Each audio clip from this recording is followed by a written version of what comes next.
शुभप्रभात मंडळी. आज आपण आलो आहे आपल्या काजूच्या बागेमध्ये. थोडंफार काम राहिलेलं आहे ते करण्यासाठी आलेलो आहेत. कारण की आहे ना, बागेमध्ये आहे ना गडगा असून सुद्धा पूर्ण बाजूला गडगा आहे, म्हणजे बांध आहे, तरीसुद्धा गाई गुरं आतमध्ये येतात. त्यासाठी आपल्याला थोडंसं नियोजन करायचं आहे. त्याचबरोबर इथे बघा ना, रातांबी आहे, कोकम आहे. तर ह्याला आता बऱ्यापैकी चांगलं करून घेतलेलं आहे आपण. पहिलं असं एकदम जाम झालेलं, त्याला श्वास घेता येत नव्हतं.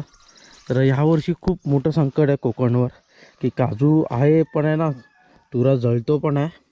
काय करायचं ते समजत नाही आहे.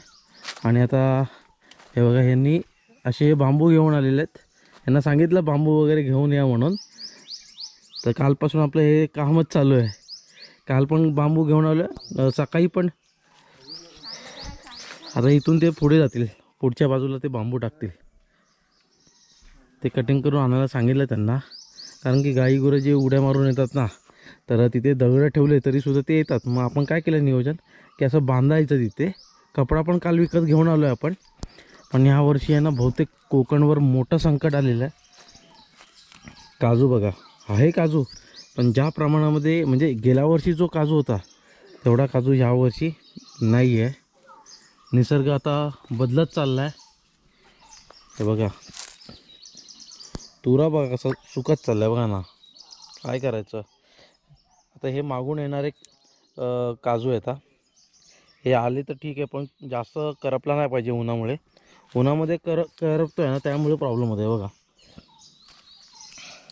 हो, असा काजू होतो आहे. काय करायचं आहे. आणि आपण कुठली फवारणी नाही करत, कुठलं असं केमिकल वगैरे वापरत नाही. पण म्हणजे आपण नैसर्गिक पद्धतीने सगळं करतो, तरीसुद्धा आपल्याला निसर्गाचा फटका लागतो आहे. करायचा का असा विचार चाललेला आहे. आणि हा फटका का मला एकट्याला नाही पडतं, बऱ्याच जणांना हा मोठा प्रॉब्लेम होतो आहे. काय करायचं समजत नाही. यावर्षी जो काजू आहे ना गेल्या वर्षीचा, यावर्षी काजूच तेवढा नाहीच आहे. हे बघा ना, इथे पण तुरा काय काय कसं काळा पडला आहे बघा. पण एक आहे की आपली बाग चांगली राहते, हे खचून जायचं नाही मंडळी. यावर्षी आहे ना, आपल्याला उत्पन्न नाही भेटलं ना, तर पुढच्या वर्षी आपल्याला भेटेल. शेतकरी मंडळींचं हीच काय देवाकडे प्रार्थना असते, की मला यावर्षी उत्पन्न नाही भेटलं, पुढच्या वर्षी भेटेल. म्हणजे ह्या आशेवर असतो तो. आणि नक्कीच त्याला हळूहळू उत्पन्न मिळत जातं. फक्त एवढं की जेव्हा उत्पन्न घ्यायचं असतं ना, त्यावेळी त्याला तो उत्पन्न मिळत नाही. हे मोठं दुर्दैव आहे. पण काय करणार, निसर्ग बदलत चालला, तर त्याला कारणीभूत आपणच आहे. आपणच मोठ्या प्रमाणामध्ये जंगलं तोडतो आहे. त्यामुळे हा फटका हळूहळू लागत चालला आहे. पुढच्या 10 वर्षानंतर काय असेल सांगता येणार नाही. म्हणजे हे निसर्गामध्ये आपल्याला जे काजू आहे, आंबा, हे मिळेल की नाही शाश्वती नाही सांगू शकत. त्याचबरोबर म्हणजे आपण शेती तर करतो, त्याचबरोबर दुसरा जोडधंदा असणं गरजेचं आहे गावाकडे. काय करू समजत नाही आहे. कारण की आपण नोकरी करून काहीतरी वेगळं बिझनेस असणं गरजेचं आहे. तसंच शेतीबरोबर आता जोडधंदा असणं गरजेचं आहे. आणि हे आता करावंच लागणार आहे, तरच तुम्ही गावी राहू शकतात, नाहीतर गावी राहू शकणार नाही. तर आता बघा ना, आपण काजू लावलं आहे, त्याचबरोबर आपण कोकम लावलं आहे. म्हणजे काजू नाही आला तर कोकममधून आपण उत्पन्न घेऊ शकतो. म्हणजे कोकमची आपण जेवणामध्ये आपण कोकम टाकतो. त्याचबरोबर जो लिंबू सरबत कसा असतो तसा आपण कोकमचा रस पिऊ, म्हणजे असं करून आपण विकू शकतो मार्केटमध्ये. हे आता बऱ्यापैकी असं मोकळं झालं आहे. हे आपल्याला नीट लावून घ्यायचं आहे. आपण जाळी वगैरे आणलं आहे, म्हणजे ही जाळी नाही आणली आहे, ग्रीन नेट आणलं आहे. इथून आपण थोडंसं वरती जाऊया, असं बघत बघत जाऊया आता. पण यावर्षी काजू सांतरी मला वाटतं 30-40% असेल, पण पुढे काय होईल सांगता येणार नाही. आपण मस्त की बऱ्यापैकी असं लावून झालेलं आहे, हलणार नाही, मजबूत असं बांधलं आहे. अशी जाळी लावून घ्या. बघा ना, एवढे मोठे गडगे असून सुद्धा उडी मारून येतात जनावरं. करायचं का असा प्रश्न पडला आहे. आता काजू लागायला पाहिजे होता, म्हणजे ना त्याची साईज एवढी पिपरं काय म्हणतात त्याला, टिपरं का पिपरं पडले पाहिजे, असे एवढे मोठे मोठे आहेत ना काजू व्हायला पाहिजे होते. हे प्रत्येक ठिकाणी आहे ना बऱ्यापैकी असे काजू व्हायला पाहिजे होते प्रत्येक ह्याच्यावर. चांगले झालेच ना तर आपण बिंदासपणे राहिलो असतो. पण यावर्षी काजूचं काय खरं दिसत नाही आहे. आणि आंब्याचं तर ह्याच्यापेक्षा बेकार कंडिशन आहे आंब्याची आमच्या पंचकृषीमध्ये. कारण की जो थ्रिप्सचा जो प्रादुर्भाव झालेला आहे तो जास्त प्रमाणामध्ये झालेला आहे. त्याचबरोबर तुडतुड्याचं प्रमाण पडलेलं आहे एकदम, म्हणजे भरपूर झालेलं आहे. कारण की आपल्या एका बागेमध्ये आहे ना 3च झाडं आहेत. तर तिथे अक्षरशः त्या दगडांवर खाली डांबर कसा पडतो तसं ते त्यांची विष्ठा पडलेली आहे. एवढं काळं काळं असं डांबर पडल्यासारखं वाटतं आहे. तर जिथे तुडतुड्याचा प्रॉब्लेम जास्त असेल ना, तर तिथे तुम्ही बघायचं पहिलं खाली पूर्ण डांबर असं पडल्यासारखं आहे. डांबर पडलं असेल मग तिथे थ्रिप्स आणि तुडतुडीचा प्रॉब्लेम आहे. आणि एक ते तर पहिलं झाडांवर होतं, पण आता आंबा लागला आहे ना त्याच्यावर पण थ्रिप्स आहेत. म्हणजे काय निसर्ग बदलत चाललेला आहे बघा. ते किडे आहेत म्हणून हे पक्षी आहेत, आणि किडे मारले हे पक्षी पण भेटणार नाही. आणि काय होतं, आपण बागेमध्ये जे थ्रिप्स वगैरे मारतो, म्हणजे थ्रिप्सला मारून टाकण्यासाठी आपण औषध वगैरे मारतो, पण ते मरतात, तुडतुडे मरतात, अजून अन्य जे कीटक असतात ते मरतात. पण त्याच्यामुळे जे पक्षी आहेत ते सुद्धा मरतात, कारण की ते त्यांना खातात आणि नंतर ते हळूहळू इकडून नाहीसे होतात. म्हणजे कोकणामध्ये आता बरेच ठिकाणी आता चिमण्यांचा आवाज येतो, पण तेवढ्या प्रमाणामध्ये जो पहिला यायचा 10 वर्षापूर्वी तेवढा आता नाही आहे. हे बघा ना, तुरा बघा केवढा असा काळा काळा पडत चालला आहे. हे यावर्षी खरंच मोठं संकट आलं आहे. गेल्या वर्षी जो काजू लागला होता ना, तो कमीत कमी गेले 5-10 वर्ष कोणी बघितला नव्हता, एवढा काजू लागला होता. आणि हे मी बोलत नाही आहे, बरेच मंडळी बोलत आहेत. तुमच्या बागेमध्ये आहे ना आंबा काजू लागला नाही तरीसुद्धा तुम्हाला सांगतो आहे अशी बाग साफ करणं गरजेचं आहे. कारण की वणव्याचं प्रमाण आलं तर तुम्ही चक्क 10 वर्ष मागे जाल आणि पुन्हा तुम्ही अशी बाग उभी करू शकणार नाही. म्हणजे तुम्हाला सांगतो की तुमचं झाड भले एवढं मोठं झालं असेल, भले 4 वर्षाचं 5 वर्षाचं, तर तुम्ही 10 वर्ष मागे गेलात. कारण की तुमचा जो खर्च तो परत, कारण की दरवर्षी खर्च वाढत जातो, मेंटेनन्स सगळं बऱ्याच काही गोष्टी आहेत.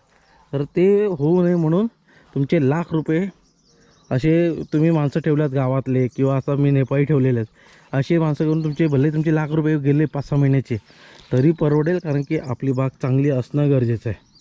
कारण की तुम्ही मागे गेलात पुन्हा खर्च करू शकणार नाही, आणि डेव्हलप व्हायला गेलो तर तेवढं ही मोठी झाडं होणार नाही. कारण की निसर्ग बदलत चालला आहे. कारण मला एका मित्राने चांगलं सांगितलं, हल्लीच आपले जे व्हिडिओ बघतात तर त्यांनी एक चांगलं सांगितलं की जी मोठी झाडं असतात आणि छोटी झाडं असतात, तर अट्रॅक्शन काय होतं, जास्तीत जास्त जो प्रादुर्भाव असतो किड्यांचा तो छोट्या झाडांवर होतो, मोठ्या झाडांवर होत नाही. कारण की त्यांची जी प्रतिकारशक्ती आहे ती चांगली झालेली असते, म्हणून मोठ्या झाडांना जेवढं इजा होत नाही जेवढं छोट्या झाडांना होतात. म्हणून छोटी झाडं जेव्हा तुम्ही लावतात तर त्यावेळी आहे ना त्यांची जास्त काळजी घ्यावी लागते. आणि लावताना 3 वर्षाची झाडं लावायची. 1-2 वर्षाचे लावले तर तुम्हाला चक्क 3 वर्षापर्यंत तुम्हाला म्हणजे पाणी द्यावं लागणार कंपल्सरी. नाही दिलं तर पुढच्या वर्षी ते मरणारच आहे. चला आता थोडंसं पुढे जाऊया. तर आपल्याला तिथे आहे ना ते दगडं लावले आहेत फणसाच्या इथे, तिथून गुरं उडी मारून येतात. तिथे आपल्याला नेट लावायचं आहे. या साईडला पण एक नेट लावायचं आहे इथे, या इथे. आणि आपल्याला या बागेमध्ये काहीतरी चांगलं नियोजन करायचं आहे. बघा इथे असं लावून घेतलं, त्यांना सांगितलं आता फावडा त्याचबरोबर घमेलं वगैरे काहीतरी घेऊन या, तर घेऊन आले. आता हे बघा असं कुंपण करणं गरजेचं आहे बघा असं. तर अशी जाळी लावून घेतली आहे. हे कटिंग करायचं होतं पण ठीक आहे राहू दे आता. आणि चांगलं असं मजबूतीने झालं आहे. आता आपण फणस लावला आहे, कारण की हे फणस आपण गेल्या वर्षी लावलं, गुरांनी खाल्लं असतं तर आपण 2 वर्ष मागे गेलो असतो. म्हणजे गेल्या वर्षीचा आणि या वर्षीचा हा पिरियड गेला असता आणि आपण पावसामध्ये लावलं असतं, म्हणजे आपले 2 वर्ष फुकट गेले असते. आता त्याला चांगलं आता मस्त आहे की प्रोटेक्शन मिळालं आहे. जेवढं प्रोटेक्शन तेवढं सगळ्यात बेस्ट आहे. तर सगळीकडे असं बांधून वगैरे घेतलं आहे जाळी, की गुरं उडून घेणार नाही म्हणून. थोडीशी काळजी घेणं गरजेचं आहे, आपलं काम आहे ते. हे बघा असं माती टाकून घेतो आहे पूर्ण बाजूला. हे छोटी मोठी कामं आहेत ना तुम्ही करून घ्या. अशी ज्या बागेमध्ये असेल ना तर छोटी मोठी कामं आहेत ना हीच घ्यायची, कारण की हीच पुढे मोठी होणारी असतात कामं, म्हणून आतापासूनच करून घ्यायचं. तिथे आपण लावलं आहे कडुलिंब, तर कडुलिंबाला कोण गुरं वगैरे खात नाही. आणि तिथे बघा कोंडा ठेवला आहे ना वरती असा उभा करून त्या घराची इथे, तिथे आपल्याला एक नेट लावायचं.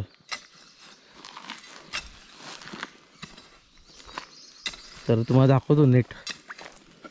हे बघा, आपण नेट घेऊन आलो काल. आपल्याला 50 रुपये मीटर भेटला आहे, पण हाईटला तो 10 फुटाचा आहे. हे बघा, असे 2-4 ठिकाणी लावायचं. मध्ये कैची मारली तर 2 भाग होऊ शकतात, 5-5 फूट वगैरे होऊ शकतात ते. पण आपण बघूया पहिलं कसं किती काय होतं आहे ते. अशी आपण माती वगैरे करून आहे ना, असं कुंपण करून घ्यायचं आहे मस्तपैकी फणसाला. आणि आता फणस पण याला लागायला लागलेत बऱ्यापैकी. थोडंसं मोठा झाला आहे. आतमधला भाग पण साफ करून घ्यायचा आपल्याला नंतर. हे बघा फणस.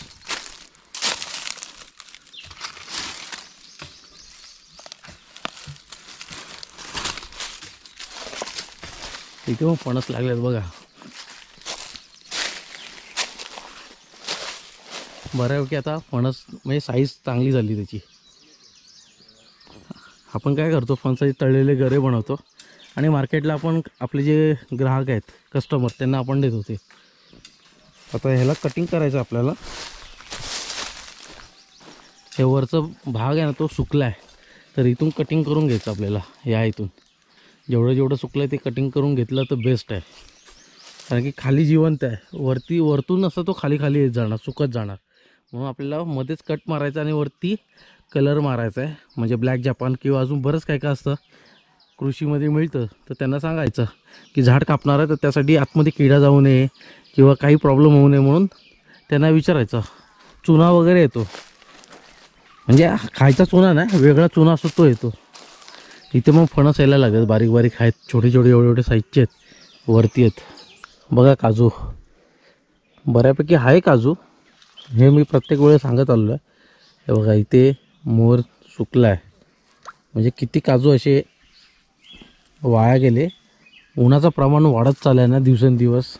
त्यामुळे जसं मी सांगितलं आहे की शेती करून अजून जोडधंदा करणं गरजेचं आहे. म्हणजे शेळी पालन, मत्स्य व्यवसाय, गाई गुरं पाळणं, त्यातून म्हणजे दुग्ध व्यवसायामधून चांगलं उत्पन्न घेऊ शकतो. असं आता जोडीला व्यवसाय करणं गरजेचं होणार आहे. काही वर्षामध्ये, म्हणजे काही वर्ष म्हणजे 2-3 वर्षांनी नक्कीच असं करावं लागणार आहे प्रत्येक शेतकऱ्याला.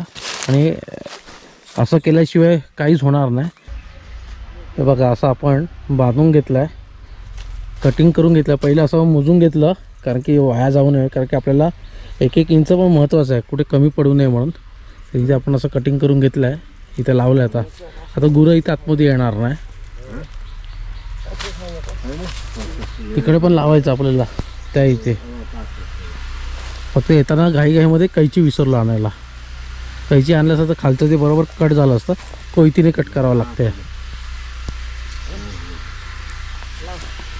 आणि हा परिसर पण साफ करून घेतला नीट चांगला, कारण की चिरे येणार आहेत आपले. आता आपलं काम आहे ना बऱ्यापैकी झालेलं आहे. इथे आता चांगलं वाटतं आहे. आता म्हणजे आता गुरं इथून जायला टाळतील. तिकडे बांधलं, इथे बांधलं. फक्त आता फाइंड आउट करायचं आपल्याला की एवढं बांधूनसुद्धा गुरं कुठून जात आहेत. आणि सकाळी किंवा संध्याकाळी यावं लागणार आहे, कारण की दुपारच्या वेळी ते गोठ्यामध्ये असतात. कारण की सकाळी जे चरायला जातात तर पुन्हा दुपारपर्यंत येतात. आणि संध्याकाळी काही लोक जे असतात सोडणारे ते सोडतात. कारण की कसं आहे, सकाळी सोडलेले गुरं परत दुसऱ्या दिवशी सकाळी सोडतात. काही लोक संध्याकाळी सोडतात. आणि गुरं जे येतात बागेमध्ये ते आपल्याला संध्याकाळी 4-5च्या दरम्यान येऊन चेक करावं लागणार आहे. कारण की आपण एकाच बागेत नसतो, आपण वेगवेगळ्या बागेमध्ये असतो ना. फक्त एकदा संध्याकाळी येऊन फाइंड आउट करावं लागणार आहे की गुरं एवढं बांधूनसुद्धा येत असेल, कुठून येतात. आणि येत असेल तर पुन्हा आपल्याला असं आणावं लागणार आहे ग्रीन नेट, आणि तिथे लावावं लागणार आहे. आणि दगडं वगैरे बांधून घ्यावं लागणार. कारण की बघा ना, एवढं मोठं चिऱ्याचं बांधकाम करूनसुद्धा गुरं जातात. म्हणून पहिलं ज्यावेळी तुम्ही लागवड करत असाल, पहिलं असं बांधकाम असणं गरजेचं आहे. बांधकाम नसेल तर मग काय प्रॉब्लेम, म्हणजे तुम्ही समजून जा की काय होईल. असं आपण काट्याचं वगैरे करू शकतो, पण तरीसुद्धा गुरं जातात. बघा ना, एवढं दगडाचं एवढं उंच असूनसुद्धा जातात. मग काट्याचं तोडायला काय वेळ लागणार नाही त्यांना. म्हणून असं वेगळं नियोजन करणं पण गरजेचं आहे. चला मंडळी, आता आपण चाललो आहे घरी. आणि पुन्हा आपण 3-3:30 वाजता येणार आहे बागेमध्ये. कारण की आपल्याला अजून चांगलं नियोजन करायचं आहे बागेमध्ये. कारण की एका दिवसामध्ये होणार नाही ना, हळूहळू तेच असंच काम होणार. सगळ्या गोष्टी पैशाने होत नाही ना, की आपण पैसे देतो आणि आपण जास्तीत जास्त काम करून घेतो त्याच्यावर. असं काहीच नाही. आपल्याकडे जी लेबर येतात, म्हणजे जे कामगार आहेत, तर आपल्या घरातले आहेत तसंच त्यांच्याकडून काम करून घ्यायचं. आपण नेहमी आहे ना आपण उतरायचं आणि बघायचं की किती मेहनत लागते ते. तर आपण जसं थकणार तसं तेही थकणार, म्हणून जास्त काम नाही करायचं. मी लोड पण त्यांना देत नाही जास्त. बाईकवरून त्यांना सांगितलं बांबू वगैरे घेऊन येऊया म्हणून. तर अर्ध्यापर्यंत आम्ही वरतून ते बोलले की तू जा पुढे, नको कारण की बसता येणार नाही गाडीवर. तर आपलं एक आहे की कुठेही गेलं तर सामान वगैरे आणतो, त्यांना बोललो बसा म्हणून, ते येत नाही. पण काल आपण बांबू बाईकवरून घेऊन आलो होतो. काही बांबू आहेत ना ते बाईकवरून काल आणले संध्याकाळच्या टायमाला आणि फक्त इथे ठेवले आणि काम काय केलं नाही आपण, कारण की त्यांना आपल्याला राजापूरच्या बाजारपेठेमध्ये घेऊन जायचं होतं. गुरुवारचा बाजार असतो, तर त्यांनी काही खरेदी वगैरे केले. तर आपण सहकुशीने त्यांना काही ना काही असं कपडे वगैरे काय त्यांना घेऊन दिले त्यांना. पण एक आहे की आपल्याकडे जे काम करतात तर आपल्या घरातले समजून त्यांना तसं काम द्यायचं. हळूहळू करा पण चांगलं काम करा, घाईमध्ये कुठल्या गोष्टी होत नाही. तर म्हणजे आजचा हा छोटासा व्हिडिओ तुम्हाला कसा वाटला आहे ना, तर प्लीज कमेंटमध्ये मला नक्कीच कळवा. पण ज्यांना काजू पाहिजे असेल, आंबा पाहिजे असेल तर डिस्प्लेला नंबर दिला आहे, त्या नंबरवर तुम्ही मला कॉन्टॅक्ट करा आणि तुम्ही काजू मागवू शकता. ओले काजू आता थोडे दिवस सीझन आहे ओले काजूचा आणि नंतर सुके काजू तुम्हाला मिळतील. पण डिस्प्लेला नंबर दिला आहे त्या नंबरवर तुम्ही काजू आंबा मागवू शकता. तर म्हणजे आजचा हा व्हिडिओ आवडला असेल तर नक्की लाईक करा, शेअर करा आणि सबस्क्राईब करायला विसरू नका. पुन्हा भेटूया आपण नवीन व्हिडिओमध्ये. जय शिवराय.